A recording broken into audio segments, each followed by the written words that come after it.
बाढ़ के कई साल बाद संसार में बहुत से लोग थे और सारी पृथ्वी पर एक ही भाषा और एक ही बोली थी। लोगों ने परमेश्वर की आज्ञा नहीं मानी। वे एक साथ इकट्ठे हुए और एक शहर का निर्माण किया। फिर उन्होंने स्वर्ग तक लंबी छोटी बनाने का निर्माण किया। परमेश्वर ने देखा सब एक ही दल के हैं और भाषा भी उनकी एक ही है, और उन्होंने ऐसा ही काम आरंभ किया। और अब जो कुछ वो करने का यत्न करेंगे उसमें से उनके लिए कुछ भी अनहोना ना होगा। इसलिए परमेश्वर ने उनकी भाषा को विभिन्न भाषाओं में बदल दिया और उन्हें वहां से सारी पृथ्वी पर फैला दिया। जिस शहर का वह निर्माण कर रहे थे उसका नाम बेबीलोन था। सैकड़ों वर्षों के बाद परमेश्वर ने एक मनुष्य से बात की जिसका नाम अब्राम था। परमेश्वर ने अब्राम से कहा, अपने देश और अपने परिवार और अपने पिता के घर को छोड़कर उस देश में चला जा जो मैं तुझे दिखाऊंगा। परमेश्वर के वचन के अनुसार अब्राम चला।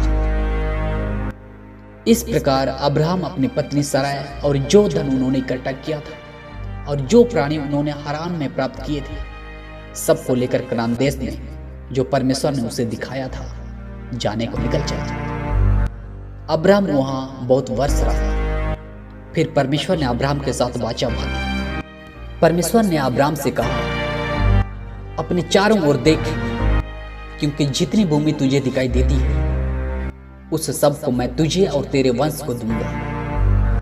मैं तुझे आशीष दूंगा और तेरा नाम महान करूंगा। मैं तुझसे एक बड़ी जाति बनाऊंगा और मैं तेरा परमेश्वर होऊंगा। जो तुझे आशीर्वाद दे उन्हें मैं आशीष दूंगा, और जो तुझे कोसे उसे मैं श्राप दूंगा, और भूमंडल के सारे कुल तेरे कारण आशीष पाएंगे। तुम में से एक एक पुरुष का खतना हो जो वाचा मेरे और तुम्हारे बीच में है, उसका यह चिन्ह। और अब्राहम ने परमेश्वर की आज्ञा मानी। अब्राहम ने परमेश्वर की वाचा पर विश्वास किया।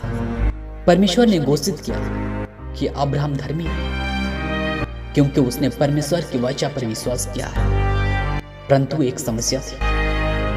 अब्राहम और उसके पत्नी को कोई संतान नहीं हो सकती थी, इसलिए वह असंभव था कि अब्राहम बहुत जातियों का पिता बन पाता।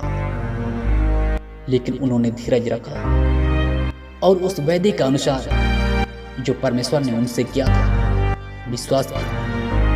एक दिन अब्राहम मलिकिसिदक परमेश्वर के परम प्रधान याजक से मिला। मलिकिसिदक ने अब्राहम को यह आशीर्वाद दिया, परम प्रधान ईश्वर की ओर से जो आकाश और पृथ्वी का अधिकारी है, तू धन्य हो। तब अब्राहम ने उसको सब वस्तुओं का 10 अंश दिया।